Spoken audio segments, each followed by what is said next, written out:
तेनाली दीक्षा के 5 एपिसोड्स हम सब ने देखे, बहुत कुछ नया जानने को मिला। प्रस्तुत है तेनाली दीक्षा का अंतिम एपिसोड 6।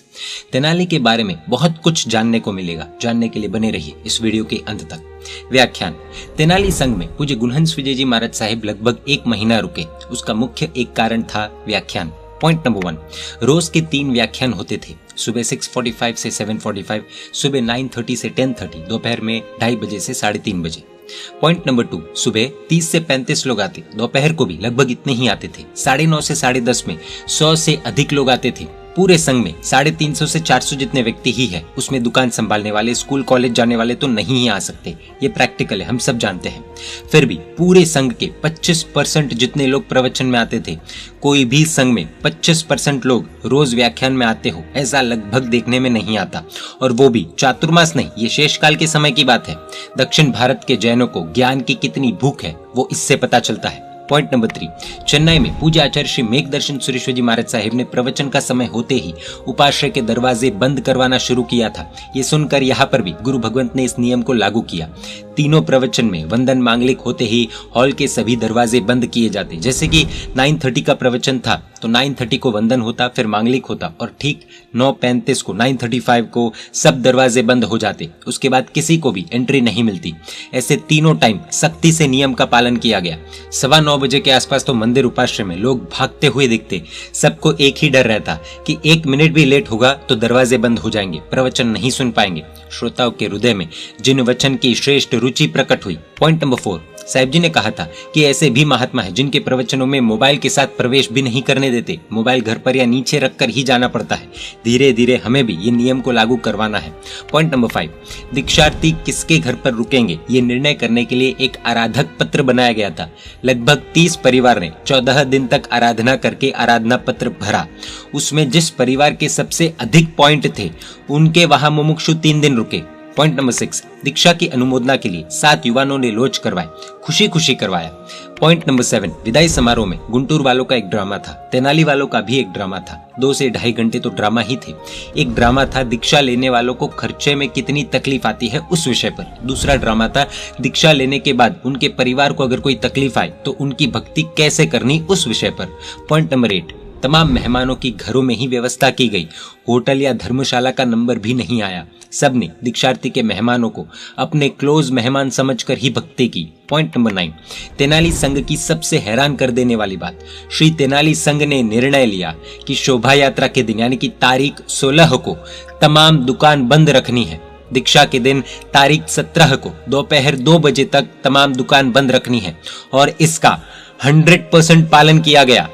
पॉइंट नंबर 10, दीक्षा के दिन गुंटूर जैन संघ से अरहम बैंड के 30 युवान पधारे। पूज्य आचार्य श्री अजित शेखर सुरेश्वर जी महाराज साहिब ने उस बैंड की स्थापना की थी।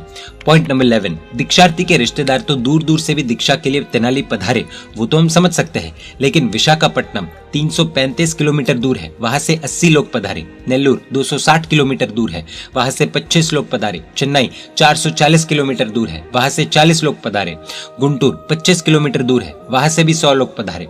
विजयवाड़ा 35 किलोमीटर दूर है, वहां से भी 20 लोग पधारे।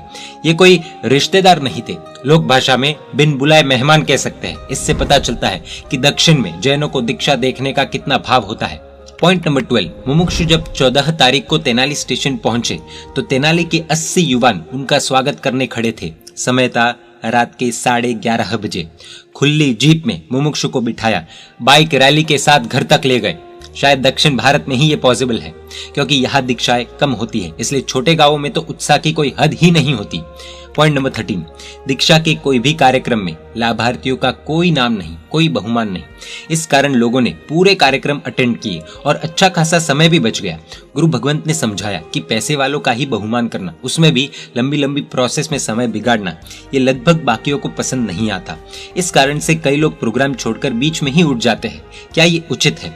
अनेक लोग इसी के कारण धर्म से विमुख हो जाते हैं। पर्यूषण में भी, चढ़ावों में, बहुमान आदि में इतना समय चला जाता है कि उन दिनों में जुड़ने वाले नए लोग जिन वचन कम सुन पाते हैं, धर्म नहीं पा सकते हैं, सभी ने, चढ़ावे लेने वालों ने भी सहजता से इस बात का स्वीकार किया कि हमारे बहुमान के कारण यदि कोई भी व्यक्ति कार्यक्रम बीच में छोड़कर जाता है तो हमें बहुमान नहीं करवाना है। पॉइंट नंबर 14, एक कार्यक्रम था, श्री संघ कहे। श्री संघ का कोई भी सदस्य दीक्षा के लिए अपने भाव, अपनी सोच इसमें व्यक्त कर सकता था। वो भी कागज में लिखकर या याद करके बोलना मना किया गया था। जिसको भी बोलना हो अपने भावों से ही बोलना था। अनेक लोगों ने अपने भाव प्रकट किए।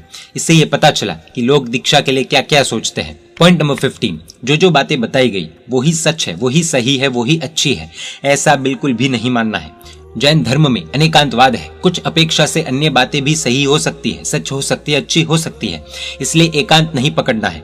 पॉइंट नंबर 16, सबसे खास बात, प्लीज ये बातें सुनकर किसी दूसरों की निंदा नहीं ही करनी है। अगर ये बातें अच्छी लगे तो उसकी अनुमोदना कर सकते हैं। दूसरों की बातें अच्छी न लगे तो हो सके तो उन्हें प्रेम से समझा सकते हैं अथवा मौन रह सकते हैं, लेकिन निंदा तो नहीं ही करनी है।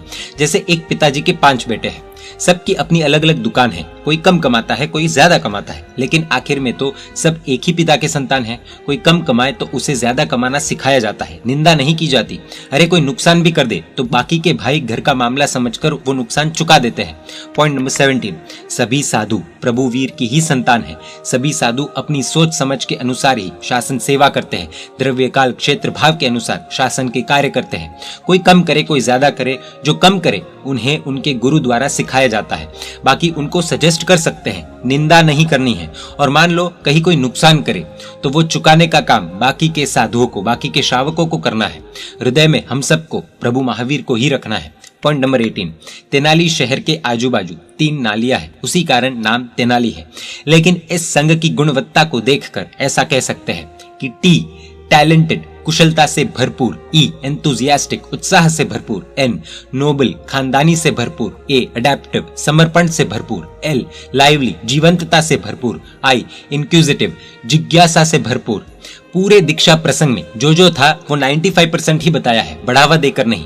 तो इसी के साथ इस तेनाली दीक्षा सीरीज का ये अंतिम एपिसोड था।